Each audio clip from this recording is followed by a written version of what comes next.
Televisión, Compañía Anónima, no se hace responsable por los comentarios y opiniones emitidas en el siguiente espacio, los cuales son de absoluta y única responsabilidad del moderador, productor o público participante de dicho espacio.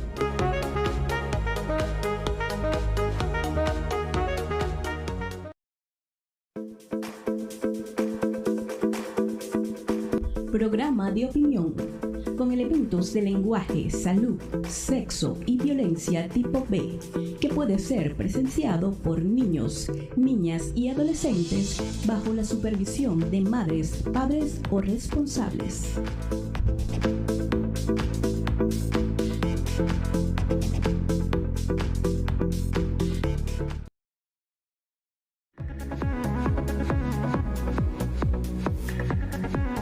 Siga con Salud y Municipio. Siembra TV más cerca de ti.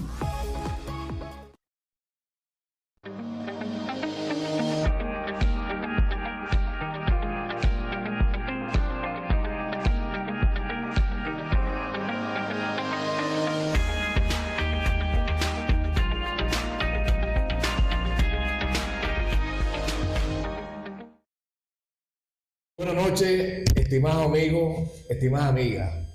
Bienvenidos a su programa Salud y Municipio. Hoy es miércoles 6 de agosto del año 2025. Como siempre, como es habitual, como debe ser, como es justo y necesario, lo primero es lo primero. Y lo primero es darle gracias a Dios, nuestro gran arquitecto del universo, por darnos salud y por darnos un día más de vida. Y a ustedes, gracias. Mil gracias por permitirnos entrar a sus hogares. Este programa Salud y Municipio llega a ustedes gracias a la señal de Siembra TV, su canal, el canal preferido de toda la televisora regional. Gracias a su presidente, el doctor Pedro Luque. En la dirección general, el licenciado Ángel Requena. En el control máster y sonido, Pedro Manuel Luque. Y en la conducción y producción, quien tiene un inmenso placer de traer para ustedes, Douglas González, certificado de locución 47140 de la Universidad Central de Venezuela. Sean todos cordialmente bienvenidos. Gracias a la unidad oftalmológica Doña Ana. La unidad oftalmológica Doña Ana está ubicada en la calle Sucre, cruce con Avenida Bolívar y con la calle Rocio, con un extraordinario equipo de médicos oftalmólogos coordinado y dirigido por nuestro colega, nuestro amigo, nuestro hermano, el doctor José Samir Iscanda, y por ese grupo de bellas damas que lo atienden como usted se lo merece. Unidad oftalmológica Doña Ana, para ver bien y verse bien. Gracias a la unidad odontológica del doctor Máximo Llori. La unidad odontológica del doctor Máximo Llori está ubicada en la calle Rocio, cruce con Salia. Extraordinario equipo de odontólogos dirigido y coordinado por el doctor Máximo Llori para la odontología de adultos y la odontología general, y por la doctora Carly Pérez de Llori, Carly López de Llori. Con un extraordinario equipo, ella dedicada a la odontología infantil, unidad odontológica del doctor Máximo Llori para una salud bucal sana y la sonrisa que usted se merece. Bueno, pedimos disculpas. El miércoles pasado el doctor Jorge Franco se trasladó de la ciudad de Valencia para el programa. Lamentablemente no se pudo realizar. Un tema importantísimo, cáncer de cuello, cáncer de cabeza. No se pudo realizar por la cadena presencial. Y bueno, pedimos disculpas a todos y cada uno de ustedes. Hoy vamos a hacer nuestro programa nada menos y nada más con un invitado súper especial, un invitado que forma parte de la familia de Siembra TV, que en múltiples oportunidades nos ha acompañado por diversos temas. Y vamos a tratar un tema de mucha importancia, dos temas. Uno, la hipertensión arterial, y el otro, la fibromialgia. Son enfermedades que son más frecuentes de lo que la gente espera. Hoy vamos a saber los signos, los síntomas, cómo se diagnostica y la información que le podemos dar. Se pueden comunicar con nosotros, mensajería al 0424-332-9422 y la llamada en vivo también porque hoy nuevamente comenzamos con nuestro programa Llamada en Vivo gracias a la autorización y a la confianza que nos da su presidente, el doctor Pedro Luque, y este gran equipo. Así que pueden hacer la llamada en vivo y directo. Así que vamos a comenzar dándole las gracias a este calificado, a este médico, orgullo del gremio médico guariqueño, orgullo de la familia médica, un hombre que ha dedicado tantos años, él junto al doctor Hernández Rojas, Rafael Hernández Rojas, podemos decir que son los padres de la medicina en el estado Guárico y sobre todo en el municipio de Rocío. Han sido jefes de servicio, jefes de departamento, han escalado. Ya el doctor Juan Bautista Escobar ya pasó a la jubilación a través del ministerio hace 13 años, pero sigue todos los días yendo al hospital René Barça, a la clase de docencia, al pregrado, en posgrado, pasando revistas, orientando, y bueno, eso nos llena de orgullo a todos los guariqueños, especialmente a los rocianos. Bienvenido, doctor Juan Bautista Escobar, nuevamente a su casa, Siembra TV, y a su programa Salud Municipio. Muchas gracias, Douglas, una vez más por la invitación a compartir estos programas sobre hipertensión arterial y fibromialgia, dos temas de suma importancia y trascendencia en la práctica diaria de la medicina. Así es. Bueno, vamos a comenzar con la hipertensión arterial. Se dice la enfermedad silenciosa, doctor. Así es, Douglas. La hipertensión arterial la llaman el asesino silencioso. El asesino silencioso. Así le dicen. ¿Por qué? Porque generalmente da muy pocos síntomas, sin embargo, va produciendo un daño silencioso en múltiples órganos, desde el cerebro, el corazón, los riñones, la circulación arterial periférica, y aunque el paciente no tenga mayores síntomas, de repente en forma súbita puede presentar un problema grave, un infarto al miocardio, una hemorragia cerebral, un SB isquémico. O sea, por eso lo llaman el asesino silencioso. Fíjese, el asesino silencioso vive con la gente y la gente no sabe. Así es. Vive con el paciente y el paciente ni siquiera sabe que es hipertenso. El paciente hace su vida normalita, va a la fiesta, hace deporte, come lo que le dé la gana y no sabe que tiene instalada una hipertensión arterial. ¿Cuáles son las cifras cuando hablamos para diagnosticar la hipertensión? ¿Cuándo decimos esta persona es hipertensa? ¿Cómo lo decimos? El promedio general es 120/80. Recuerden, bueno, lo sabes tú también, Douglas, como médico, que hay un valor máximo, que es la presión arterial sistólica. Correcto. Y un valor mínimo, que es la presión arterial diastólica. La sistólica, que es en el momento que el ventrículo izquierdo eyecta el chorro de sangre, la máxima presión que desarrolla dentro de la arteria en ese momento es la sistólica. Y eso es lo máximo en general aceptado como normal, es 120 milímetros de mercurio. Y la diastólica, que es la presión mínima, que es cuando el ventrículo izquierdo y las arterias se relajan y disminuye la presión. Esa es la diastólica o la mínima. Es el promedio aceptado como normal, 80 milímetros de mercurio. Pero hay bastante, varía mucho. Es en general el valor que se acepta como más normal. Esa es la Organización Mundial de la Salud.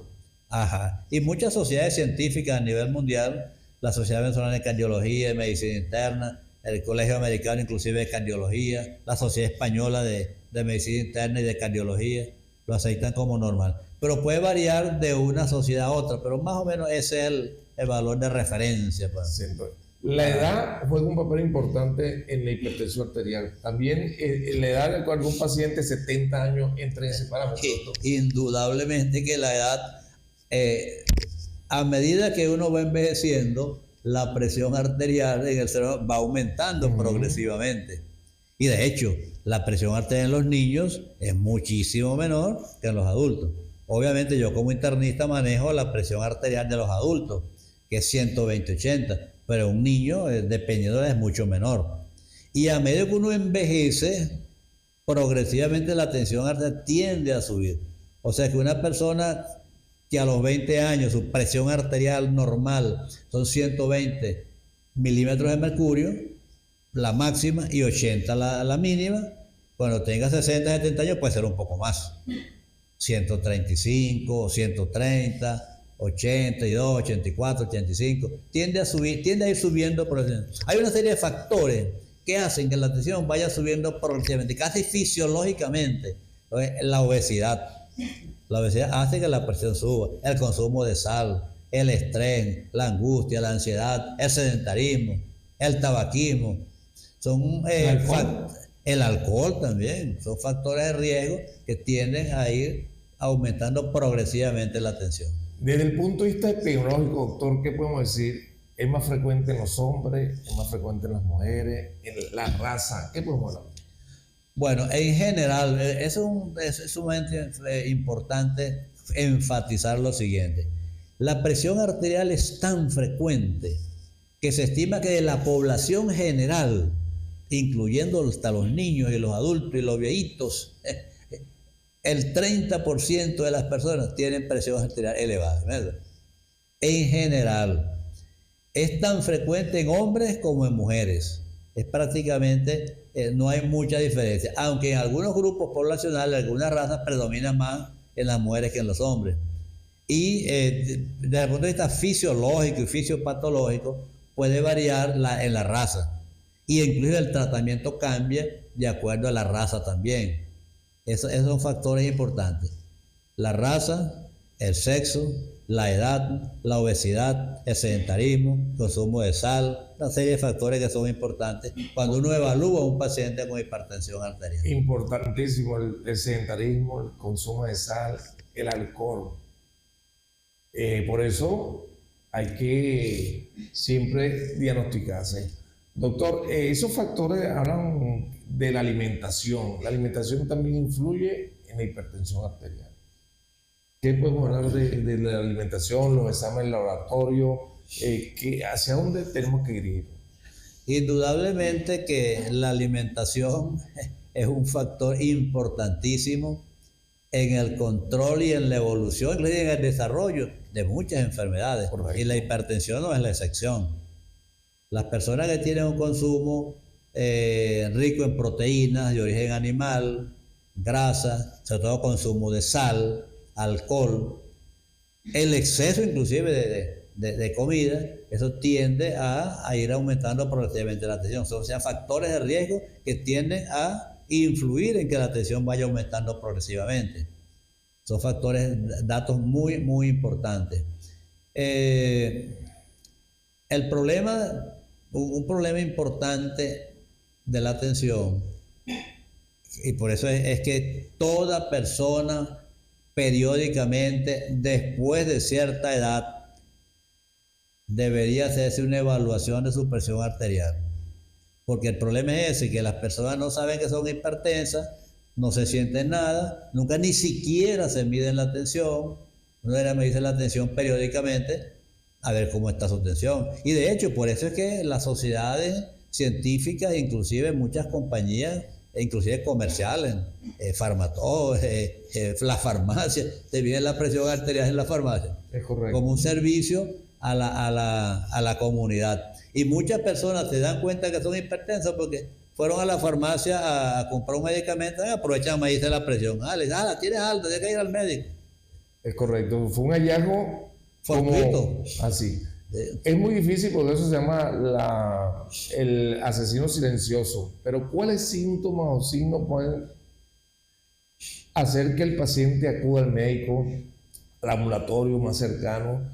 Porque puede presentar un síntoma que se puede asociar con el hipertensión. Sí puede presentar algunos síntomas, que no es muy frecuente, pero es sensación, dolor de cabeza, lo que nosotros los médicos llamamos cefalea, presión en la cabeza, presión en el pecho, cansancio, fatiga con la actividad física, sensación de tener el corazón acelerado, palpitaciones. Son algunos síntomas que pueden hacer pensar que el paciente tenga la presión arterial alta, ¿no? Sí. Bueno, entre una llamada, muy buenas noches. Estamos en el programa Salud y Municipio conversando con el doctor Juan Bautista Escobar, médico internista. Estamos hablando de hipertensión arterial y fibromialgia. Adelante, por favor, identifíquese. Buenas noches. ¿Cómo está, doctor Luila González? Buenas noches. Le habla Yari Saldeño, lo sigo desde Chile. De una identidad 13.573.512.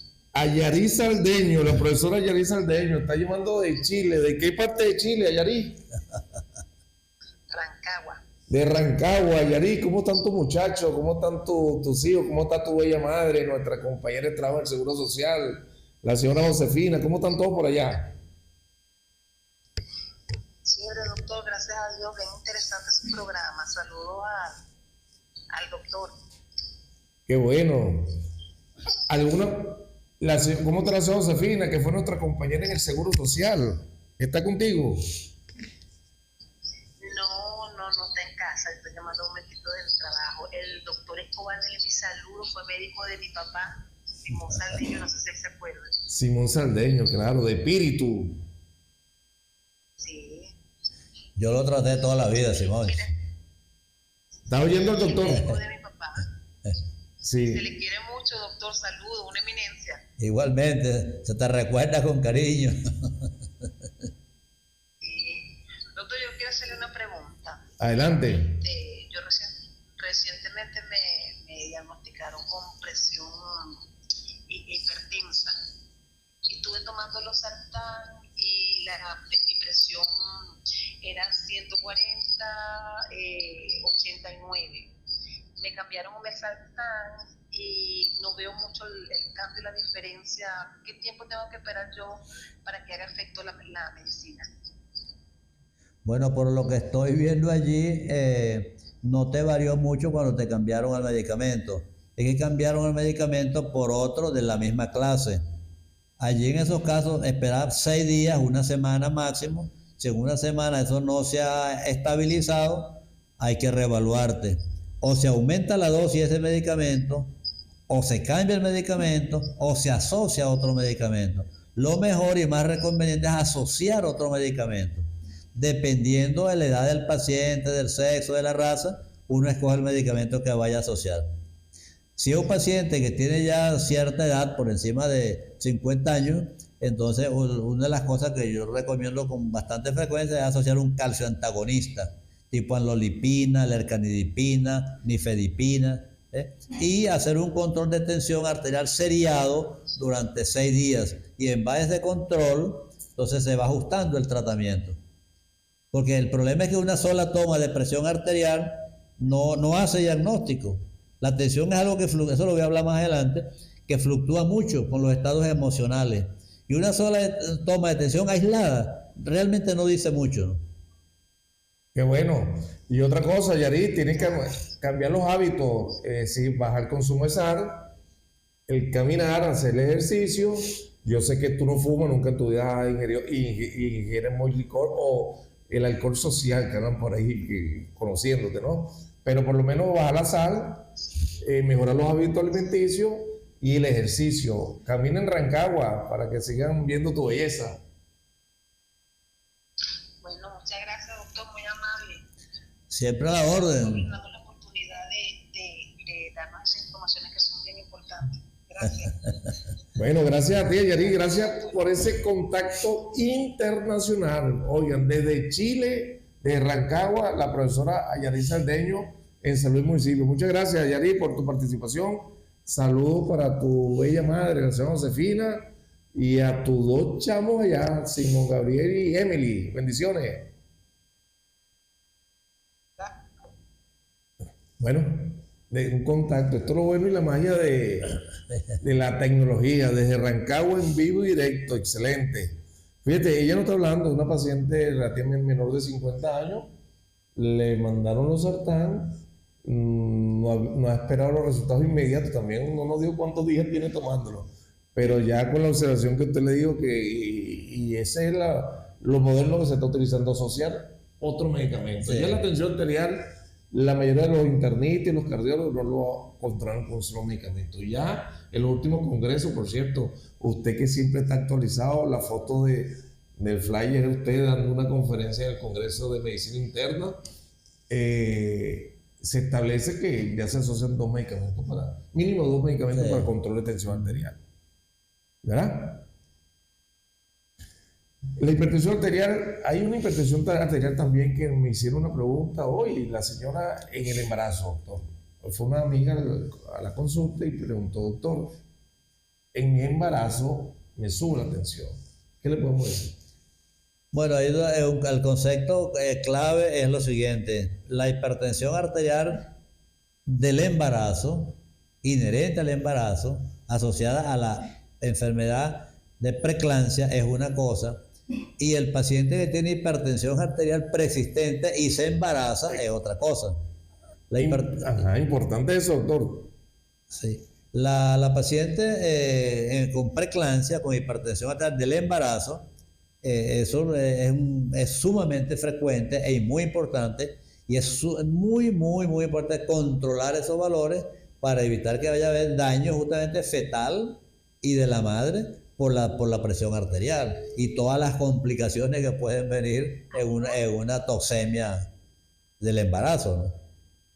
Eso puede ser que los ginecobstetras controlan a sus pacientes la presión arterial, el peso, la talla, en cada control, el tamaño, la evolución del embarazo en el útero, del feto. La obesidad, el aumento, y como dice usted, si ya era una embarazada, una hipertensa y será embarazada, que a una que no era hipertensa y se embaraza. Sí. Hay que diferenciar eso. El diagnóstico de la hipertensión arterial, ¿cuáles son los mecanismos diagnósticos? ¿Con qué nos valemos, doctor? ¿El laboratorio, el electro? ¿Cuáles son los mecanismos? Y siempre no automedicarse, acudir al médico especialista, como debe ser. Douglas, ese es un problema, no es fácil, ¿no? Pareciera fácil, pero no es hacer el diagnóstico de hipertensión arterial. Si uno tiene un paciente, le consulta que tiene la presión arterial alta y ya está diagnosticado, simplemente que abandonó el tratamiento o los factores del estilo de vida lo lleven a un aumento de presión arterial, eso es muy fácil. Pero el problema es cuando el paciente no es conocido hipertenso y entonces siente malestares, siente síntomas, le miden la presión arterial y la tiene alta. Entonces de inmediato tienden a decir, usted es hipertenso. Mira, no es tan fácil. Es correcto. Claro, va a depender siempre de los valores de presión. Pero te pongo un ejemplo, un paciente que tiene un dolor de cabeza, palpitaciones, opresión en el pecho, joven, sometido a estrés, angustia, ansiedad, y va al ambulatorio o va al médico por el dolor de cabeza. El médico le mide la presión arterial, la tiene 150/90. Pero no, tú eres hipertenso. Mire, y no es fácil. Yo siempre le digo a mis pacientes, mire, de una vez, con una sola toma no lo puedes etiquetar.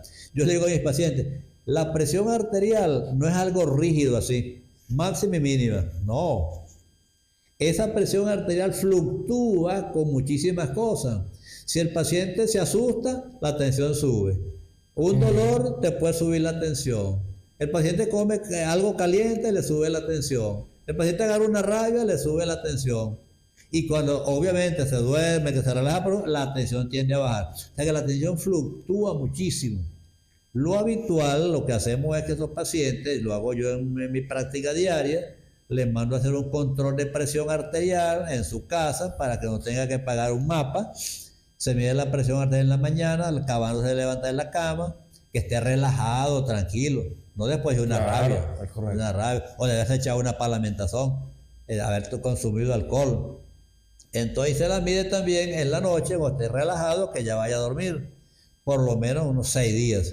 Entonces de eso uno hace un promedio, ahí sí puede uno saber si el paciente es hipertenso o no. Pero con un solo valor aislado no es fácil. Claro, si el paciente ya con síntomas y tiene sobre 180, 120 lectores, lo más probable es que es hipertenso. Pero a veces no es fácil hacer el diagnóstico. Hay que hacer un control varios días para poder... Un control seriado. Sí, seriado. Vamos, y otra cosa, doctor, se acostumbra, la gente viene en la calle, viene corriendo al ambulatorio, tomen una atención. Hay que sugerirle al equipo de enfermeras, a los que están tomando atención, al equipo, que ese paciente debe tener por lo menos un tiempo de tranquilidad, relajada. Sí, no, ya los médicos en general saben esto y las enfermeras también. El paciente se va a medir la presión arterial en el ambulatorio y le dicen, no, chico, siéntese ahí 10 minutos, relájese, respire profundo, esté tranquilo. ¿Ves? Que no haya tomado café o no haya comido caliente o no esté molesto, no tenga una incomodidad. No entonces, venía de fumar cigarrillo y viene corriendo. Fumando cigarrillo y corriendo. Lo dejan 10 minutos, entonces le miden la presión. ¿Por qué? Por lo que acabo de decir, que la presión fluctúa mucho con los estados emocionales de la persona. Así es. Muy bien, muy bien. ¿Cuáles son las consecuencias inmediatas de esas crisis hipertensivas, doctor, o esas tensiones altas, mal controladas? Hay gente que no le para, dice, no, ¿para qué voy a tomarme el remedio? Como ya me lo tomé y eso me pasó. Eso es lo que se llama justamente las crisis hipertensivas. Que hay dos tipos, la emergencia hipertensiva y la urgencia hipertensiva. Eso significa ascensos bruscos de la presión arterial que producen un daño al organismo. Pueden producir una hemorragia cerebral. Es frecuentísimo la presencia de pacientes con una hemiplegia o un problema cerebrovascular por una hemorragia cerebral, por un hematoma cerebral, por una crisis hipertensiva. Eso es frecuentísimo. O un SB isquémico, una arteria, una trombosis de una arteria, de repente viene con una hemiplegia también o cualquier otro tipo de focalización neurológica. Los pacientes con un infarto agudo del miocardio, con una falla renal rápidamente progresiva, secundaria a una crisis hipertensiva. Pero lo que sí es frecuente son los problemas cerebrales, secundario a la crisis hipertensiva. Pero no solamente eso, es que la presión arterial de por sí, la presión arterial elevada por mucho tiempo, inclusive años, no controlada, va produciendo un daño en la circulación. Y el primer daño que produce la contribución que tiene la hipertensión a la formación de la placa de ateroma. Y la placa de ateroma es el origen prácticamente de casi todas las enfermedades isquémicas cardiovasculares. Un infarto del miocardio. Y la enfermedad cardiovascular es la primera causa de muerte en Venezuela y el mundo. En el mundo. Todavía a nivel mundial en el planeta Tierra, la primera causa de morbilidad y de mortalidad sigue siendo las enfermedades cardiovasculares. Así es. Hasta ahora, cuando yo estudié medicina hace 50 años, eso se era así y sigue siendo así. Lo que ha ido cambiando un poco es que las enfermedades malignas han ido aumentando, están en segundo lugar, antes eran los accidentes pasan a tercer lugar, o sea, eso ha ido cambiando. Pero la enfermedad cardiovascular sigue siendo la primera causa de muerte en el mundo. Y la hipertensión es de los primeros factores de riesgo para enfermedad cardiovascular. En un tiempo se creía o se manifestaba, me recuerdo que la hipertensión arterial era una enfermedad de las personas de tercera edad, de los viejos. Y por eso que los jóvenes no les paraban, no se tomaban atención, no era un hábito ir a la consulta y tomar atención. No es un joven para que se le tomara atención. Ahorita es hasta obligatorio tomarle la atención a los niños, los pediatras tienen que tomar la atención. Es que hay hipertensión en niños. Es por eso. Y de hecho, hay enfermedad cardiovascular que son en gente joven, en personas jóvenes. Pacientes, estamos viendo con frecuencia pacientes de 35 años, 40 años con infarto del miocardio. Y yo digo siempre, los 5 primeros factores de riesgo para enfermedad cardiovascular son: 1, la genética, la herencia. Ese es un factor, la herencia. Hijo directo de hipertensos. Ajá. El tabaquismo es fundamental, la hipertensión, la diabetes y la dislipidemia, el colesterol, los triglicéridos, las lipoproteínas de baja densidad, lo que llaman el colesterol malo, la LDL. Los 5 factores de riesgo más importantes. Claro, hay muchos más. Claro. El sedentarismo, el consumo de una cantidad de cosas, la obesidad. Pero los 5 más importantes son esos. Qué bueno. Aquí estamos conversando con el doctor Juan Bautista Escobar, una Biblia abierta aquí para el conocimiento y a la participación. El 0424-332-9421 para cualquier llamada, para cualquier consulta. Estamos en vivo y directo hoy miércoles. Gracias a Dios. Doctor, ¿cuál es el pronóstico que podemos decir de la hipertensión arterial en Venezuela? Hemos avanzado, los estudios que nos han dicho, es más frecuente ya. Antes se decía que era una enfermedad de personas de la tercera edad, las personas adultas. Hoy, gracias a los mecanismos de diagnóstico, la información, la gente va más a los ambulatorios, la prevención, la atención primaria. ¿Qué podemos decir? El mundo científico y tecnológico ha progresado de forma impresionante a nivel mundial. Hoy en día hay tantos recursos para los diagnósticos que realmente cuando un paciente llega a esas condiciones por descuido y por falta de educación, porque hay muchísimos recursos hoy en día. Claro, también hay muchos recursos que están limitados a algunas, por ejemplo, en los casos muy complejos, una hipertensión arterial secundaria, por ejemplo, un adenoma en la suprarrenal, una coartación de la aorta, un feocromocitoma, que son causas secundarias de hipertensión, son pacientes que ameritan mucho más recursos para estudiarlos, inclusive tomografía, resonancia magnética, angiografía, ecografía, que muchos pacientes de nuestro pueblo, nuestro mundo, no tienen recursos y a veces terminan en el hospital sin poderse estudiar completamente en nuestro país, ¿no? Pero hoy en día hay tantos recursos que esos pacientes pudieran estudiarse hasta el nivel de complejidad y llegar al diagnóstico de todos los pacientes. Qué bueno. El conocimiento existe, los recursos existen. Lo que pasa es que en los hospitales del Estado, bueno, hay ciertas limitaciones.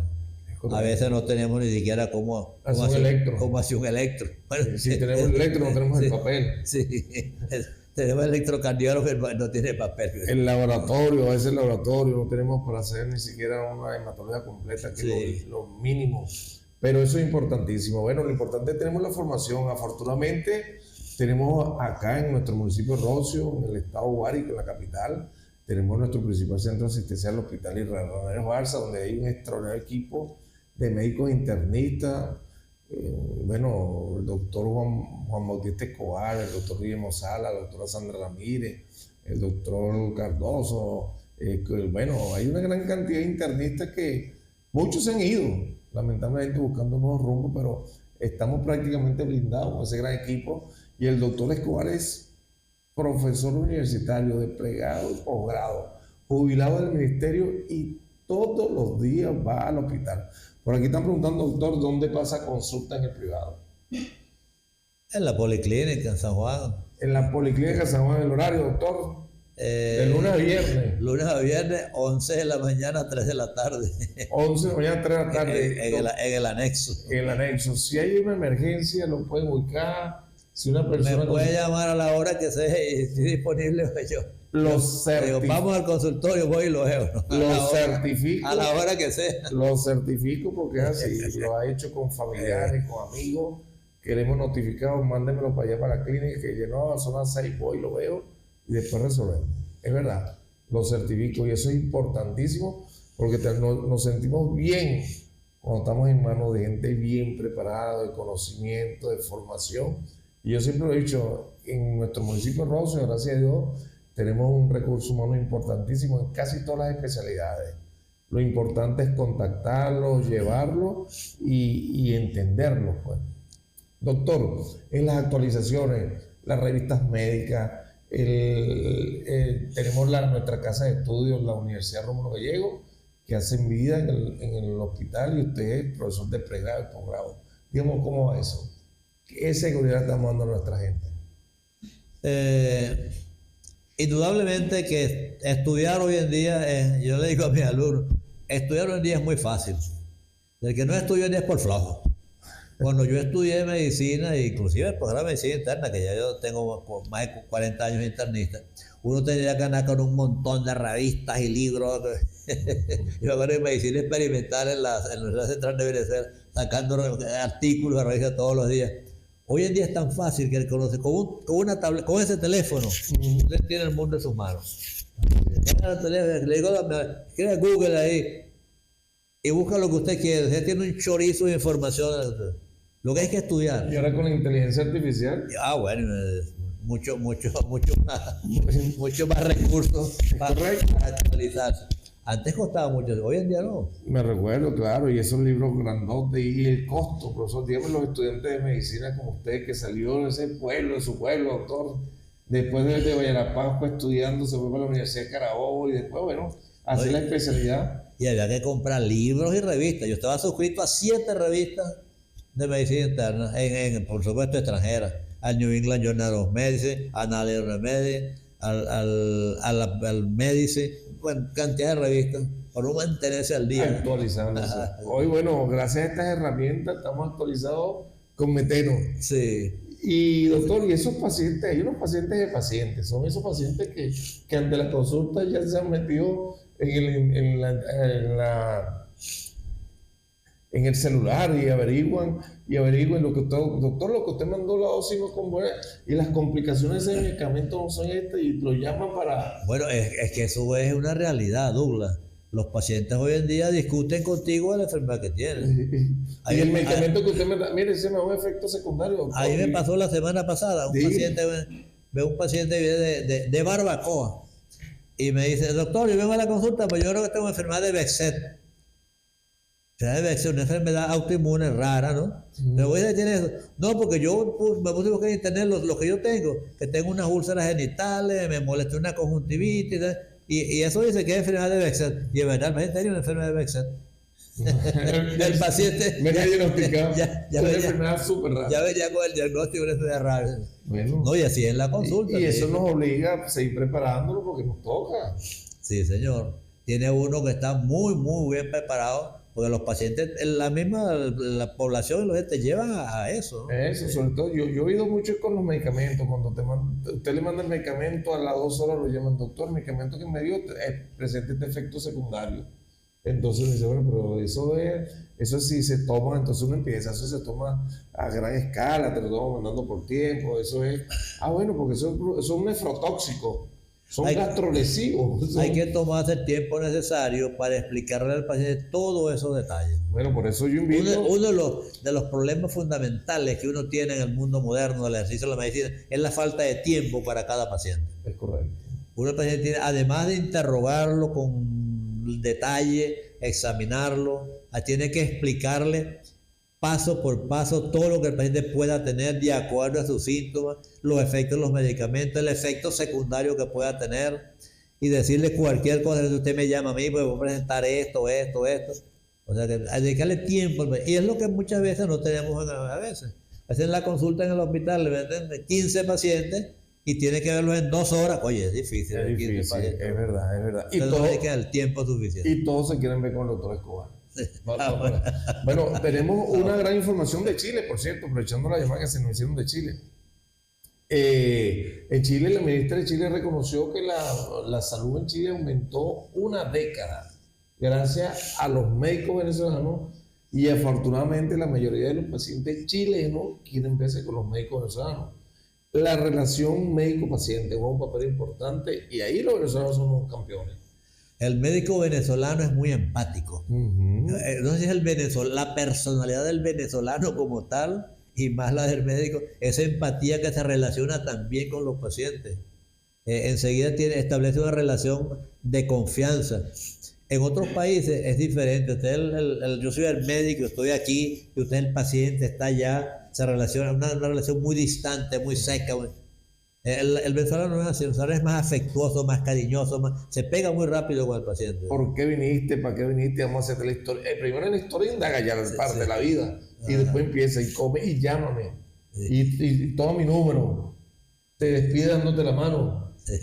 Eso, y la ministra chilena dijo, bueno, que la medicina en Chile aumentó una década favoreciendo por la presencia del médico venezolano, y cuando uno lo escucha, los amigos que han venido y están ejerciendo ya y nos informan, dicen, no vale, lo que pasa es la relación, ellos son muy pragmáticos, ellos se sientan en la computadora, hacen los límites, a veces a nosotros nos enseñaron a percutir, a ocultar, a oler, a ver, a tocar, y eso afianza la relación, y más la despedida. Llámame con confianza, aquí está mi número, te veo en la próxima consulta, pero no dudes en venir. Todo eso ayuda. Y yo he oído más de uno, como nuestra querida madre Francia Olier de Castillo, que dice, solamente con ver al doctor Escobar ya me curo.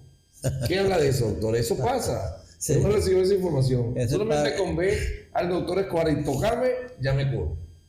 Es que la mente humana es extraordinariamente compleja. Ya uno en confiar en algo, en pensar en algo, pues ya la fe y la confianza. Eso ya es un paso positivo en la atención del paciente. Así es, ya hemos adelantado. Bueno. Mire, es que eso es una realidad de la mente humana. Cuando tú tienes un paciente con empatía, con cariño, te relacionas bien con él y piensas que lo vas a ayudar, las cosas van bien.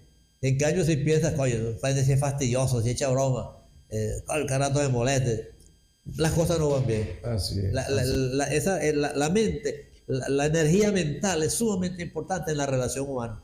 Es correcto. Doctor, bueno, ya vamos a entrar al otro tema, pero si hay algo que agrega de la hipertensión arterial, como dijimos, la enfermedad, el asesino silencioso.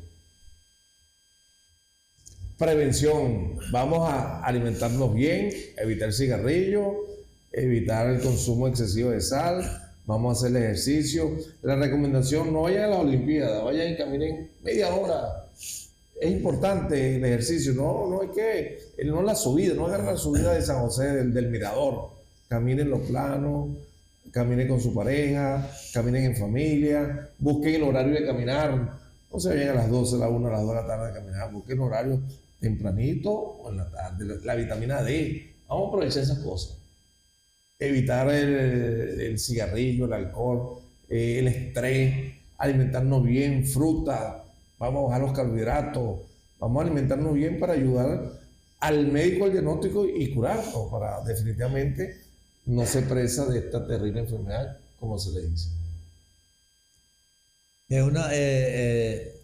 Hay que recomendarle siempre a los pacientes hipertensos que mantienen su tratamiento constante que cada cierto tiempo se hagan su medición de presión arterial.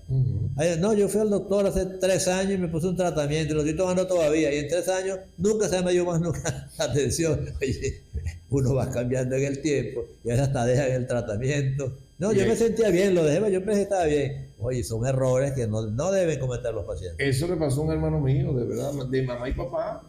Dijo, no, yo me sentí bien de él y le dio un SD. ¿Y yo qué pasó? No, vale, yo hace más de 1 año dejé de tomar el medicamento, hermano, ¿qué le pasó? ¿Por qué? Bueno, porque me sentía bien. Porque me sentía bien, yo me curé. Y no sabe que la enfermedad da pocos signos y síntomas. Bueno, la recomendación es siempre acudir al médico, tratarse con su médico, evitar los excesos, como dijimos, las comidas ricas en, las chatarras. A veces no solamente se conforman con la hamburguesa o el perro caliente, es que agarramos y le echamos la sal. Y aparte de eso le echamos toda la salsa que existen. Y lo repetimos en la semana 2 y 3 veces. Entonces, comer sano, buenos hábitos alimenticios, evitar la sal, hacer el ejercicio, evitar el consumo de alcohol y no fumar, los hábitos tabáquicos, tomarse los medicamentos y asistir a su médico especialista de confianza para tratar la hipertensión arterial. Esa es una recomendación que podemos dar. Bueno, vamos a hablar de algo que es muy frecuente, muy difícil de diagnosticar, la fibromialgia. Bueno, vamos a hablar de fibromialgia. ¿Qué es la fibromialgia, doctor? La fibromialgia, Douglas, hasta hace unos 15, 20 años, era una enfermedad poco diagnosticada. Y todavía sigue siendo. No es fácil diagnosticar. No es fácil. Se estima que el promedio, un paciente con fibromialgia tarda por lo menos 2 años recorriendo de médico en médico para que el médico haga el diagnóstico. 2 años o menos. Sí, porque es una enfermedad que cursa con dolores generalizados y entonces el paciente le duele el pecho al cardiólogo. El cardiólogo lo estudia, no, tú no tienes nada en tu corazón, está bien.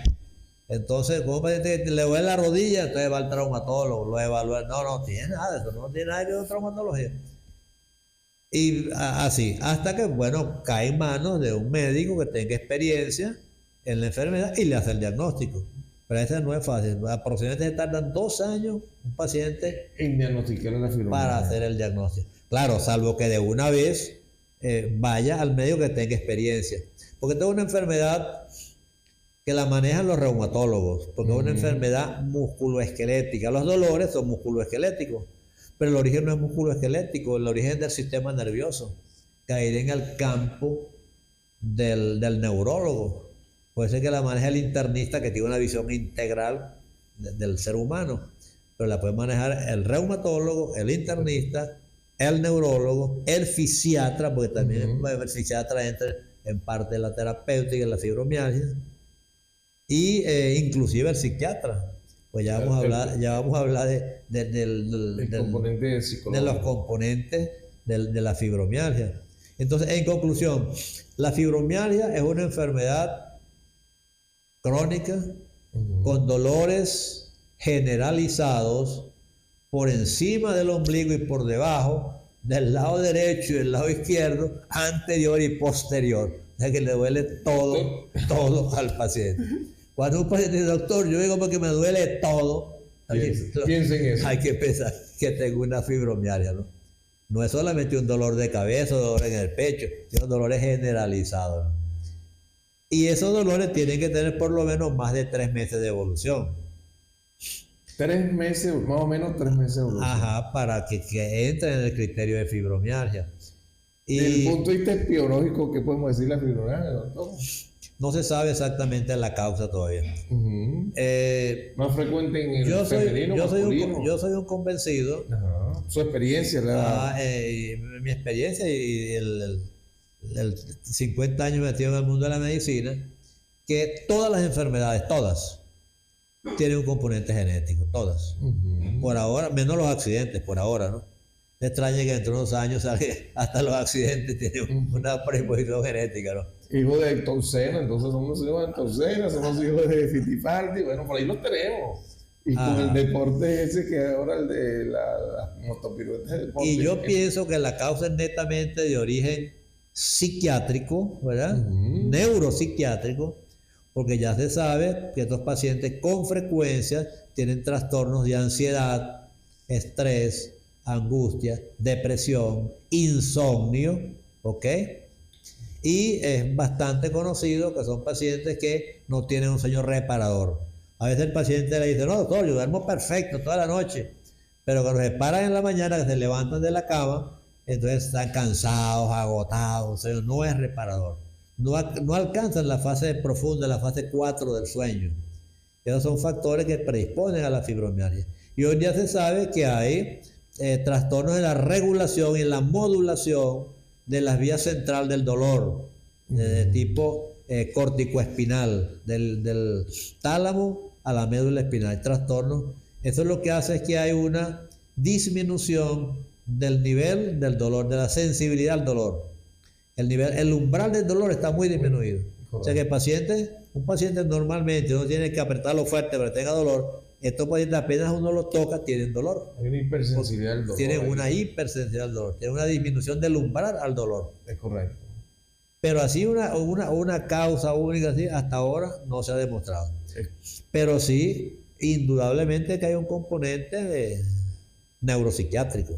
Es correcto. De hecho, hasta con respecto al diagnóstico, hasta el 1990, el Colegio Americano de Reumatología estableció una serie de criterios para diagnosticar la fibromialgia en base a 11 puntos dolorosos. 11 puntos. Porque lo que predomina es el dolor. Correcto. Esos 11 puntos eran a nivel suboccipital, en la parte media de los trapecios, en la escápula, lo que llaman la paleta la gente, en la segunda arco costal, en la parte anterior de la columna cervical en C6, C7, en el pliegue del codo, en el cuadrante superoexterno del glúteo, en el trocánter mayor y en la cara interna de la rodilla. Si el paciente de esos 18 puntos, porque son de lado y lado, cumplía con 11 puntos positivos, tenía el diagnóstico de fibromialgia. Y eso se sigue, muchos siguen usando, lo usan todavía. Yo lo uso mucho porque ya tengo tantos años usándolo y me resulta realmente práctico. Correcto. Pues esos criterios los han ido cambiando. El 2019, en una reunión del Colegio Americano de Reumatología con la Liga Europea de Reumatología, lo que llaman el EULAR, los modificaron. Pero sigue siendo básicamente lo mismo, solamente los mismos puntos dolorosos, pero ya no por puntos, sino por regiones. Paciente que le ve en la cabeza, el brazo izquierdo, el brazo derecho, la pierna izquierda, la pierna derecha, el tórax anterior, el abdomen, la espalda alta, la espalda lumbar. Esos eran 9 puntos por 2,18. Entonces sigue siendo los dolores, pero ya no un punto en sí. Y le agregaron a ese diagnóstico la parte del trastorno cognitivo, el paciente que se le olvidan las cosas, que le cuesta pensar, el pensamiento lento, el sueño, no duermen bien, y la fatiga, que también es característico de la fibromialgia, está como cansado, agotado, decaído. Y el 75% de los pacientes con fibromialgia padecen de depresión. Entonces, todas esas cosas lo llevan a uno a hacer el diagnóstico. Obviamente es básico que no haya otra enfermedad que explique esos síntomas. Claro. Porque ese es el problema, que tú le duele por todos lados el examen y no le consigues nada. Le duele todo. Y cuando le examinan no hay ninguna enfermedad realmente orgánica. La edad, doctor, no es un papel importante. No, ahí uno dice, no, eso es achaque de viejo. Pero entonces uno no... No, los achaques viejos son otros. Entonces ven gente joven. Por eso, entonces donde le quieren Sí. decir, no podemos etiquetar a un paciente. No, eso tú, no, señor. Sí. Primero, como me preguntas ahora, es mucho más frecuente en las mujeres. La fibromialgia. De 10 pacientes con fibromialgia, 9 son mujeres. Sí, imagínate. Y apenas un hombre. Es infrecuente ver fibromialgia en hombres. Es una enfermedad casi típica en las mujeres. Obviamente, eso no se sabe todavía cómo es la influencia, pero las hormonas femeninas juegan un papel fundamental en la fibromialgia. Porque la progesterona, los estrógenos, cómo actúan para alterar la modulación del sistema nervioso central del dolor, eso ahora no es muy bien conocido, pero indudablemente que tiene una influencia. Para que sea más frecuente en las mujeres y rara en los hombres, es porque las hormonas femeninas Eso es un papel importante. obviamente tienen su influencia importante. Dios fue tan grande que puso a las mujeres a parir, y el umbral del dolor de las mujeres, uno siempre dice, bueno, cuando las mujeres, no, esos hombres son cobardes, es verdad. Y para que la fibromialgia sea más frecuente en las mujeres, imagínate, con el umbral del dolor, tiene que ser así. Ajá.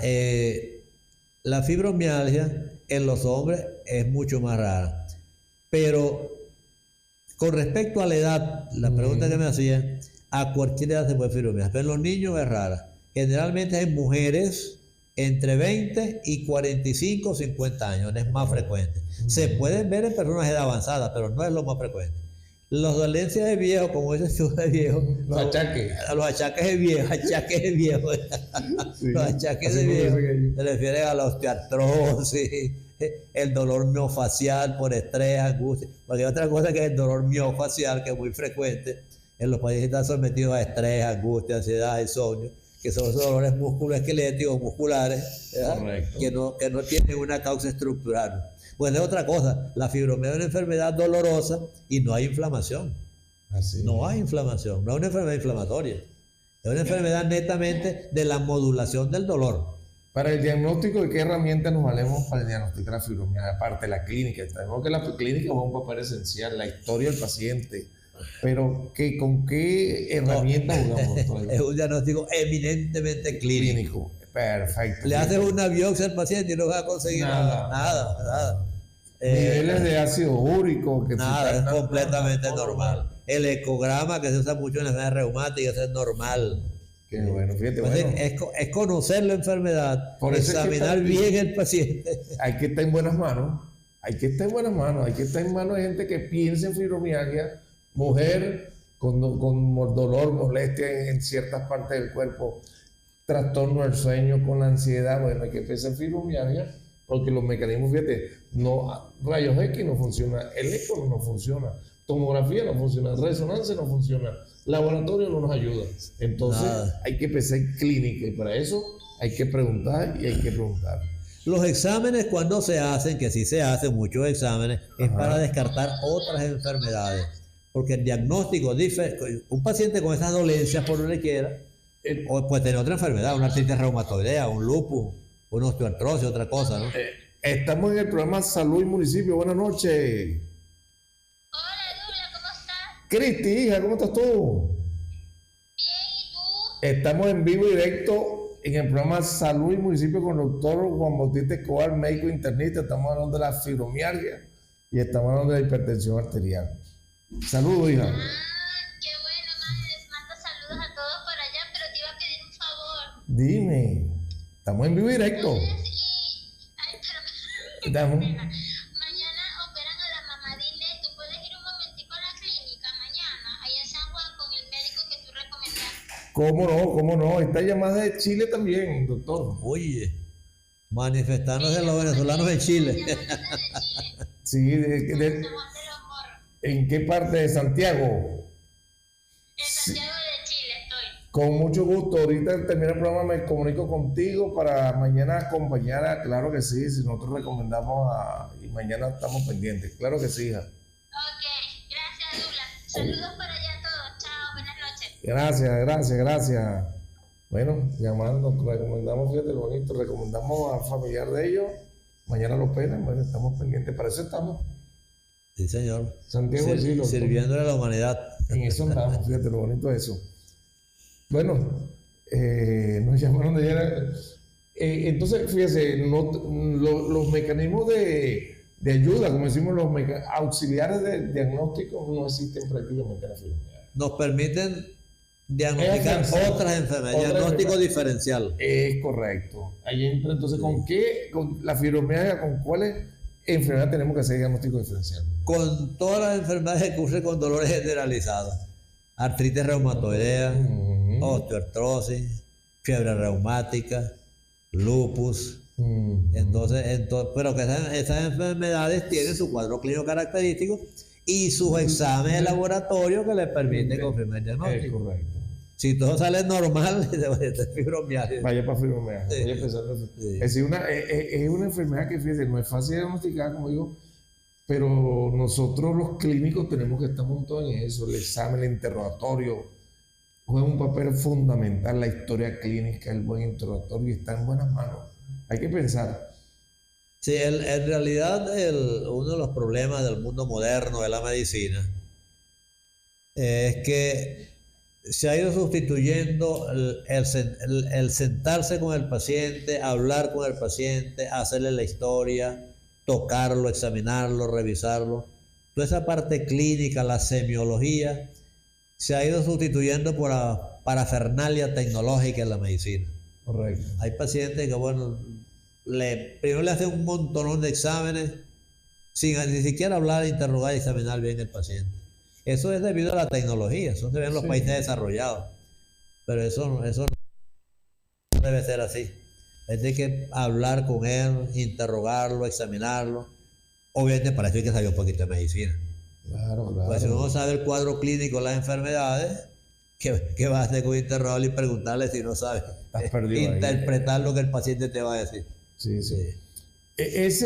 Yo siempre hago énfasis porque generalmente en situación país tenemos la atención primaria, afortunadamente la atención primaria asistida, tenemos los dispensarios, tenemos los ambulatorios. Ahí es donde generalmente el paciente a situación acude. La recomendación a nuestros médicos comunitarios, a nuestros médicos de medicina general, a esos médicos que están en esos ambulatorios, esos médicos de choque, no se queden con el paciente, refiéranlo, no se pongan a inventar. Manden su analgésico, manden su antiinflamatorio, haga su referencia y mándenlo para el servicio de medicina interna para que ya sean, siempre y cuando esté pensando que sea la fibromialgia. Sí, eso es parte de la formación que hemos recibido. De la formación académica de los médicos a nivel nacional. El médico debería tener la formación adecuada para ejercer en su sitio donde debe ejercer.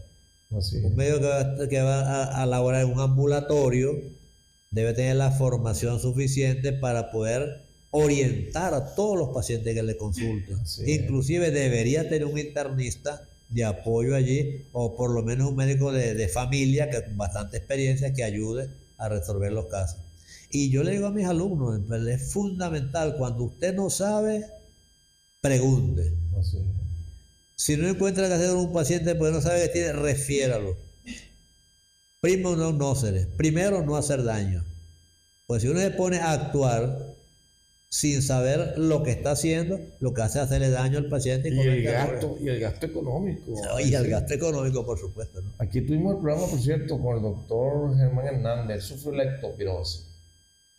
Y el hecho, aquí presentó su situación y lo dijo. Casi me muero. Nadie pensó en leptospirosis. ya estaba en terapia intensiva aquí en el hospital, nuestro colega, y el programa lo hicimos de lectopirosis con él. Yo creo que lo vi. Siendo el dermatólogo, pero el programa fue lectopirosis porque él sufrió, él me pidió dura, quiero ya hacer un programa de lectopirosis, porque hay que pensar lectopirosis. La lectopirosis es más frecuente que el COVID. Y está matando más que el COVID. Imagínense la angustia de él. Y él, estando en la terapia, llamaron al Hospital Central de Maracay y un internista del Hospital Central de Maracay le dijo: háganle las pruebas de lectopirosis.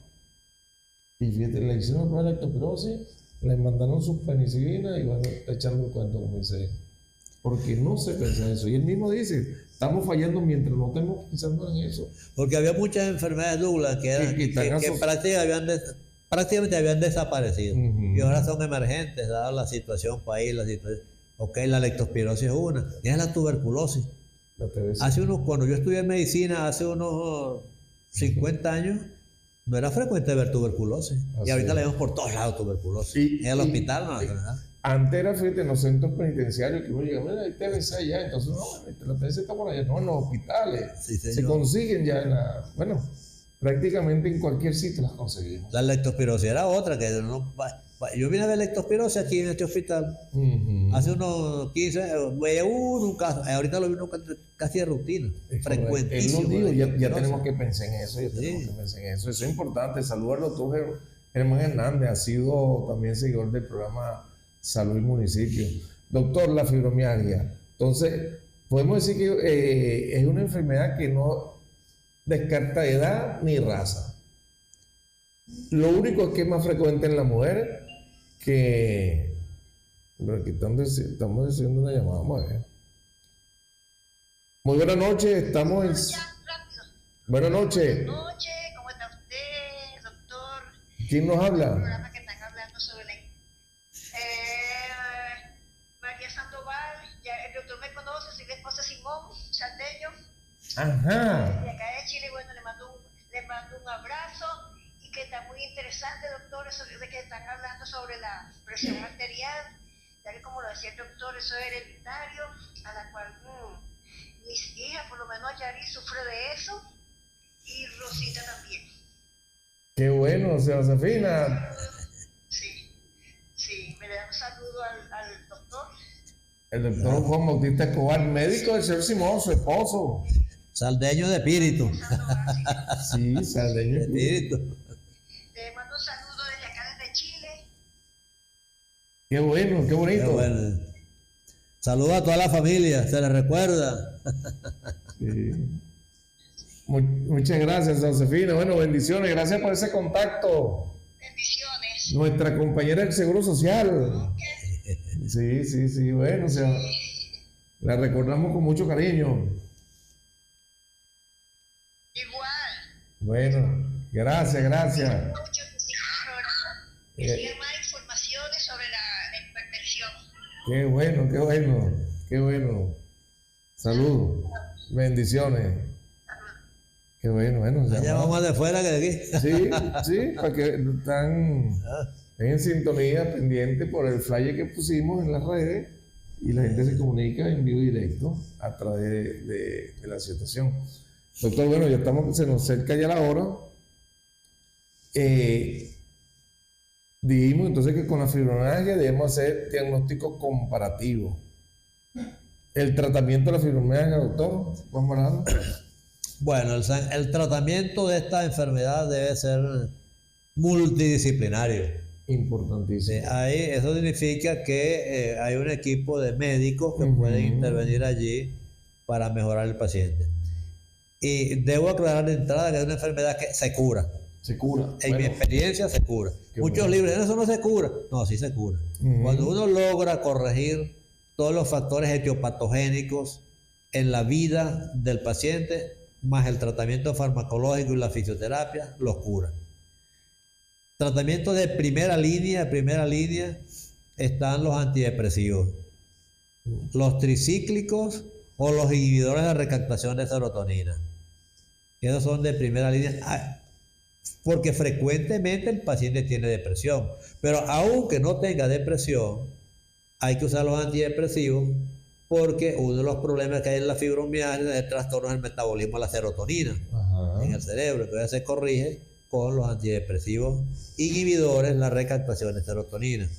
En segundo lugar, usar los neuromoduladores. Se usa con mucha frecuencia la gabapentina, la pregabalina, ¿ya? Asociados. Y los analgésicos, cuando el dolor es muy molestoso, se puede usar analgésicos. Se puede usar los AINES, aunque no hay inflamación. Los AINES son antiinflamatorios, pero ahí se usa el poder analgésico y no antiinflamatorio. No se recomienda mucho usar los opioides porque a veces pueden producir hábitos y tienen más efectos secundarios. Y la fisioterapia es fundamental. Es correcto. El fisiatra, la actividad física. Y cuando el paciente el compromiso psiquiátrico es muy severo y no logra el internista controlarlo, puede referirlo al psiquiatra.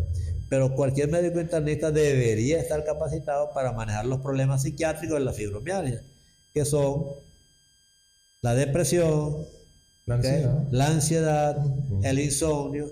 Eso lo puede manejar el médico internista.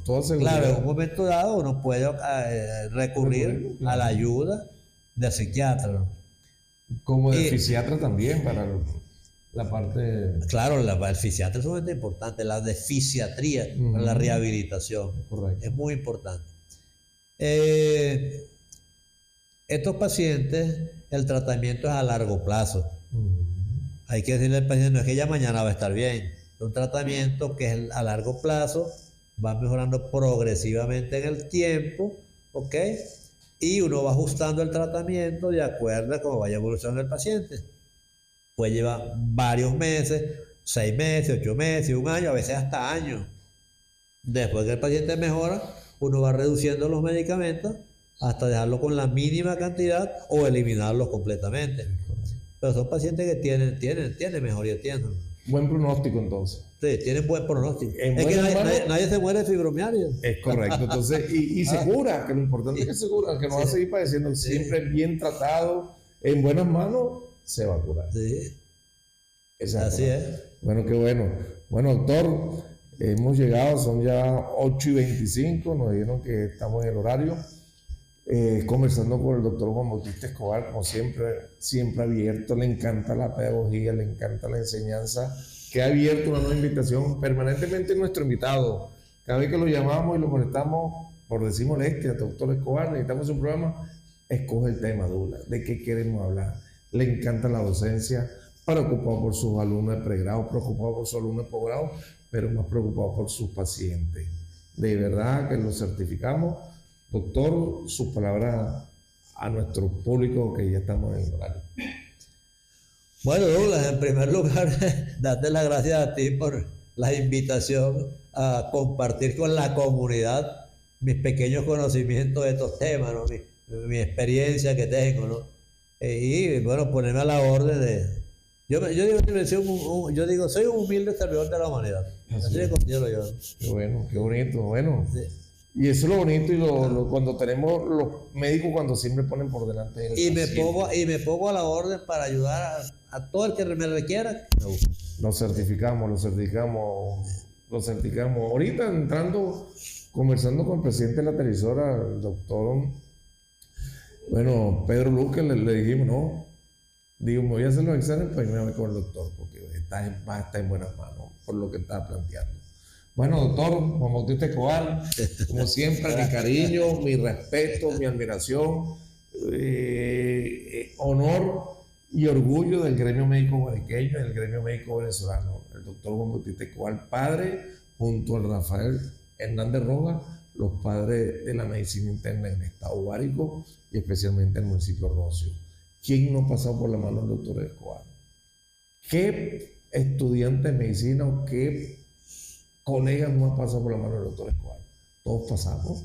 Primero cuando nos tocó hacer la rotación por medicina interna, pero todos tenemos esa formación y todos tenemos un profundo respeto, cariño, admiración, porque son una gente que no han dado luces y son una gente que sigue dando el ejemplo. Jubilado del ministerio, todos los días va al hospital, ante las 8 y a las 7:30 está haciendo revista y pasa la revista con los pacientes y se reúne con los alumnos de pregrado, con los alumnos de progrado. Muchas gracias, doctor Escobar. Nuevamente, orgullo nuestro, orgullo del gremio boriqueño. Gracias a ti. Y bueno, a ustedes, amigos, este programa llegó gracias a ustedes, a la señal de Siembra TV, su canal. Gracias a su presidente, el doctor Pedro Luque, gracias al director general Ángel Requena, gracias a Pedro Manuel Luque, que cada día lo hace mucho mejor en el control máster, gracias a la unidad oftalmológica Doña Ana, el doctor José Samir Canda, nuestro colega amigo, y gracias a la unidad ontológica del doctor Luis Yori, Máximo Yori. Gracias a ustedes, los invitamos para el próximo miércoles a un nuevo programa de Salud y Municipio. Sigan la sintonía de Siembra TV, su canal. Hasta el próximo miércoles, Dios mediante.